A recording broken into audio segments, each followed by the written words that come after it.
नमस्कार मित्रों और मेरे प्रिय छात्रों, बटरफ्लाई चैनल में आपका स्वागत है। इतिहास और नागरिक शास्त्र विषय में 11वां पाठ इतिहास का राष्ट्र रक्षक मराठी। बाजीराव के पश्चात शाहू महाराज ने उसका बेटा बालाजी बाजीराव अर्थात नाना साहेब को पेशवाई के वस्त्र दिए। नादिर शाह के आक्रमण के बाद दिल्ली में अस्थिरता उत्पन्न हो गई थी। इस स्थिति में नाना साहब ने उत्तर में मराठी सत्ता को दृढ़ करने के प्रयास किए। इस कालावधि में अहमद शाह अब्दाली ने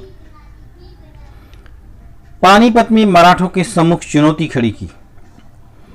इस पाठ में हम इन सभी घटनाओं की जानकारी प्राप्त करेंगे। उत्तर में स्थिति।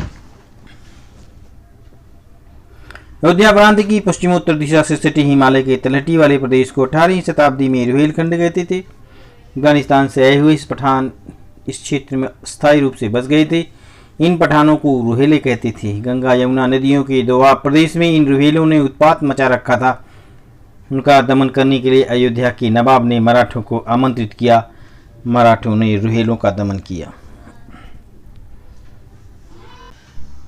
अफगानों से संघर्ष। अफगानिस्तान का शासक अहमद शाह अब्दाली को भारत की संपत्ति के प्रति आकर्षण था। ईस्वी सन 1751 में उसने पंजाब पर आक्रमण किया। उस समय मुगल प्रदेश में अराजकता की स्थिति उत्पन्न हो गई थी। फलतः मुगलों को अब्दाली की आक्रमण का भय था। इस स्थिति में मुगलों ने अपनी रक्षा के लिए मराठों से सहायता लेना आवश्यक माना। मुगल शासक को मराठों की सामर्थ्य और ईमानदारी का विश्वास हो गया था। दिल्ली की रक्षा करने के लिए मराठों से बढ़कर किसी भी दूसरी सत्ता में सामर्थ्य नहीं थी।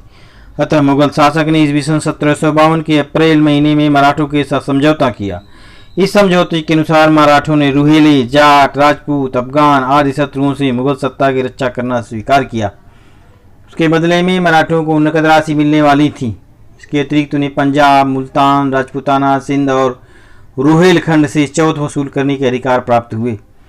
साथ ही अजमेर और आगरा प्रांतों की सुविधाएं दी गई।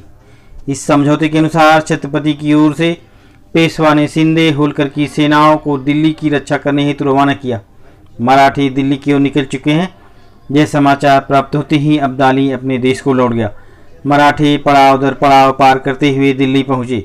मराठों के कारण ही अब्दाली का संकट टला। यह मानकर मुगल शासक ने उन्हें मुगल सूबों की चौथ वसूल करने का अधिकार दे दिया। इन सूबों में काबुल, कंदारा और पेशावर का भी समावेश था। ये सूबे पहले मुगल साम्राज्य के हिस्से थे, लेकिन अब वे हिस्से अब्दाली के अफगानिस्तान में थे। समझौते के अनुसार ये सूबे अब्दाली ने जीतकर पुनः मुगल साम्राज्य से जोड़ना मराठों का कर्तव्य था। इसके उल्टे कम से कम पंजाब तक का प्रदेश अफगान अधिकार में ले आए, यह अब्दाली की इच्छा थी। फलतः आज न सही कल मराठे और अब्दाली के बीच युद्ध होना अटल था। नाना साहेब पेशवा का भाई रघुनाथ राव जयपाल शिंदे और मल्हार राव होकर को साथ लेकर उत्तर भारत में अब्दाली से युद्ध करने के अभियान पर निकला। उत्तर भारत के स्थानीय सत्ताधारियों के दृष्टिकोण से दक्षिण के मराठी उनके प्रतिस्पर्धी थे। मराठों के व्यापक दृष्टिकोण को ध्यान में रखकर मराठों की सहायता करने के बजाय वे तटस्थ रहे। दिल्ली दरबार में मराठों का वर्चस्व और हस्तक्षेप उन्हें स्वीकार नहीं था, लेकिन सूरजमल जाट और रानी किशोरी ने पानीपत युद्ध में घायल हुए सैनिकों की सहायता की। साथ ही उत्तर के कुछ कट्टरपंथी मराठों को परधर्मी के रूप में देखते थे। उन्होंने भी मराठों के इस व्यापक दृष्टिकोण को समझने का प्रयास नहीं किया। इसके विपरीत मराठों का वर्चस्व कम हो, इसलिए अब्दाली से हिंदुस्तान पर आक्रमण करने का आग्रह किया। वे ऐसी अपेक्षा करते थे कि अब्दाली मराठों को पराजित कर दक्षिण में नर्मदा के पार खदेड़ देगा। अटक पर मराठों का झंडा लहराया। नजीब खान रुहेलों का सरदार था। उत्तर भारत में मराठों का प्रभाव उसे असह था। नजीब खान के कहने पर अब्दाली ने भारत पर दोबारा आक्रमण किया। भारत पर उसका यह 5वां आक्रमण था। उसने दिल्ली जीत ली और बड़ी लूटपाट कर अफगानिस्तान को लौट गया। रघुनाथ राव और मल्हार राव पुनः उत्तर में गए। उन्होंने दिल्ली को अपने अधिकार में कर लिया और अब्दाली के सरदारों को खदेड़कर पंजाब को जीता। अब्दाली के सैनिकों का पीछा करते हुए मराठे ईस्वी सन 1758 में अटक तक पहुंच गए। अटक में मराठों का झंडा फहरा उठा। अटक यह वर्तमान पाकिस्तान में है। मराठों ने अभियान अटक के आगे पेशावर तक चलाया, परंतु मराठे अपने अधिकार वाले प्रदेशों का उत्तम प्रबंध करने में सफल नहीं रहे। दत्ताजी का पराक्रम।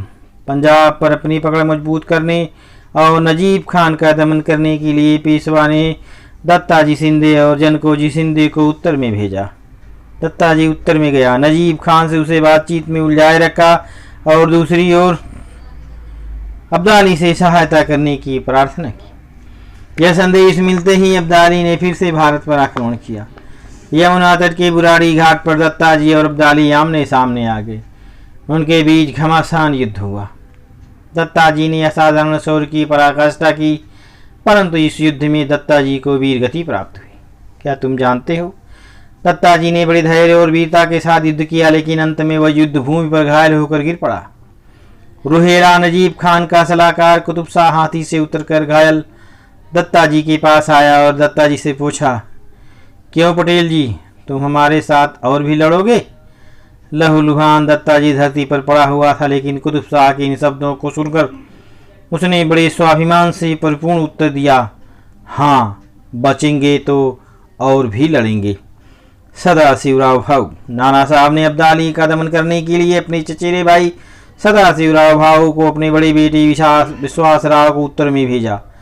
सदाशिवराव भाऊ चिमाजी अप्पा का बेटा था। उसके साथ विशाल सेना और शक्तिशाली तोपखाना था। इब्राहिम खान गार्दी तोपखाने का प्रमुख था। इसी तोपखाने के बल पर उसने ईस्वी सन 1760 में लातूर जिले के उदगीर की लड़ाई में निजाम को पराजित किया था। पानीपत का युद्ध। उत्तर के इस अभियान में सदाशिवराव भाऊ ने दिल्ली जीत ली। इसके बाद पानीपत में मराठों की सेना और अब्दाली की सेना आमने सामने आ गई। ईस्वी सन 14 जनवरी 1761 को मराठों ने अब्दाली पर आक्रमण कर युद्ध को प्रारंभ किया। यह पानीपत का तीसरा युद्ध था। इस युद्ध में गोली लगने से विश्वासराव मारा गया। यह समाचार सदाशिवराव भाऊ को प्राप्त होती ही वह क्रोध में पागल होकर शत्रु पर टूट पड़ा। इस घमासान युद्ध में वह दिखाई नहीं दे रहा था। यह देखकर कि हमारा नेता दिखाई नहीं दे रहा है, मराठी सेना का मनोबल गिर गया।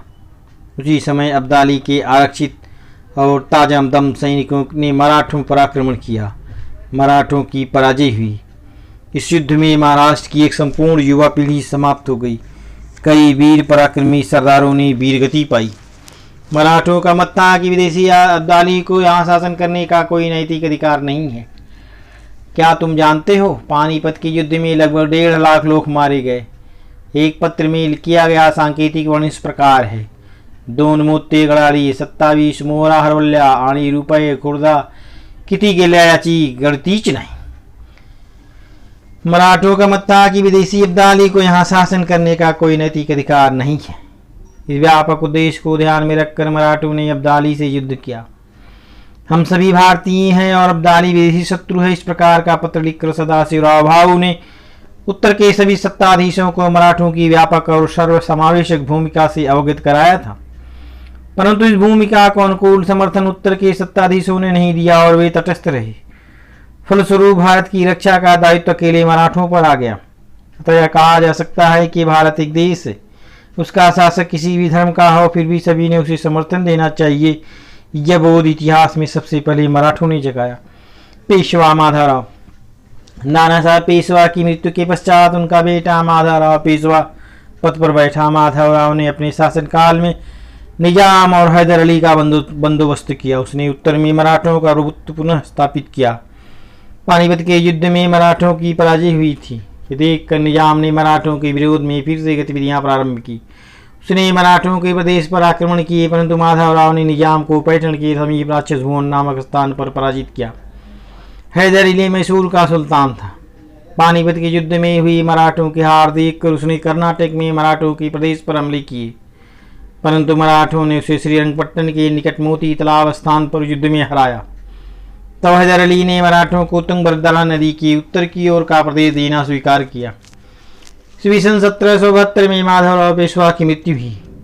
मराठों के इतिहास में माधवराव का उल्लेख निष्ठावान, परिश्रमी, संकल्पशील और लोकहित जागरूक शासक के रूप में किया जाता है। इस पराक्रमी पेशवा की मृत्यु से मराठी राज्य की बड़ी हानि हुई। क्या तुम जानते हो, पेशवा माधवराव ने किसानों के हितों की ओर विशेष ध्यान दिया। कुएं खुदवाकर पुणे में जलापूर्ति की वृद्धि की। के कार्यकाल में नाना फडणवीस जैसा प्रशासक तथा राम शास्त्री पुणे जैसे महान न्यायाधीश हुए। न्याय व्यवस्था में सुधार किए, इससे प्रजा को न्याय मिले। तोपे और गोला बारूद बनाने के लिए कारखाने खोले। सिक्के ढालने के लिए टकसाल का प्रबंध किया। पेशवा माधवराव के पश्चात नारायण राव और सवाई माधवराव गद्दी पर बैठे, परंतु ये दोनों पेशवा अल्पायु रहे। इसके अलावा उनके शासनकाल में पेशवाई को गृह कलह ने ग्रस लिया। एक समय अटक के पार झंडा फहराने वाला रघुनाथ राव सत्ता की लालसा में अंग्रेजों की शरण में चला गया। परिणामतः मराठे और अंग्रेजों के बीच युद्ध हुआ। ईस्वी सन 1782 में हैदर अली की मृत्यु हुई। उसके बाद उसका बेटा टीपू मैसूर का सुल्तान बना। निष्णात योद्धा होने के साथ साथ विद्वान और कवि भी था। अपने पराक्रम से उसने अपने राज्य का प्रभाव बढ़ाया। उसने फ्रांसीसियों से मित्रता स्थापित कर अंग्रेजों के प्रभाव को आघात पहुंचाना प्रारंभ किया। ईस्वी सन 1799 में अंग्रेजों के विरुद्ध हुए युद्ध में वह मारा गया। मराठी सत्ता के प्रभाव की पुनर्स्थापना। पानीपत युद्ध में हुई हार के कारण मराठों की उत्तर भारत में स्थापित प्रतिष्ठा पर जबरदस्त आघात हुआ। उत्तर में अपनी सत्ता को पुनर्स्थापित करने के लिए माधवराव ने महादजी शिंदे, तुकोजी होलकर, रामचंद्र कानडे और विसाजी पंत बीनी वाले सरदारों को उत्तर भेजा। मराठी सेना ने जाट, रुहेले और राजपूतों को पराजित किया। मुगल शासक शाह आलम को अपने संरक्षण में दिल्ली की गद्दी पर बैठा। इस प्रकार उत्तर में फिर से मराठों की सत्ता स्थापित हुई। पानीपत के युद्ध में मराठों को प्रचंड हानि उठानी पड़ी थी। अब्दाली की सेना को भी क्षति पहुंची थी। पानीपत के युद्ध में विजय प्राप्त होने के बावजूद अब्दाली को बहुत बड़ा आर्थिक लाभ नहीं हुआ था। अतः उसने अथवा उसके उत्तराधिकारियों ने भारत पर फिर से आक्रमण करने का साहस नहीं किया। इसके उल्टे उसके ध्यान में आ गया कि उत्तर में निर्माण होने वाली अराजकता पर अंकुश रखने की सामर्थ्य मराठों में ही है। अतः उन्होंने इच्छा व्यक्त की कि मुगल पातशाही का संरक्षण मराठी ही करे। मराठों के साथ मित्रता स्थापित करने के लिए उसने अपने दूत को भी पुणे भेजा था। पानीपत में हुई इतनी बड़ी पराजय को बचाकर उत्तर की राजनीति में फिर से स्वयं को स्थापित करने में मराठे सफल रहे। ये उल्लेखनीय तथ्य है। सिमनलाल राव होलकर, हिल्याबाई होलकर और महादजी शिंदे का बहुत बड़ा योगदान रहा। इस पाठ में नीचे पेशवा घराने की वंशावली दी गई है। पहला पेशवा था वंश बालाजी विश्वनाथ। उसके दो पुत्र हुए बाजीराव और चिमाजेप्पा, की उनकी वंशावली है। वंशावली पर आप लोग जरा एक बार निगाह डालिए, नज़र डालिए। तो इस प्रकार से हमारा ये पाठ समाप्त होता है। अगले वीडियो में हम इस पाठ से संबंधित स्वाध्याय बनाकर आपको देंगे। धन्यवाद।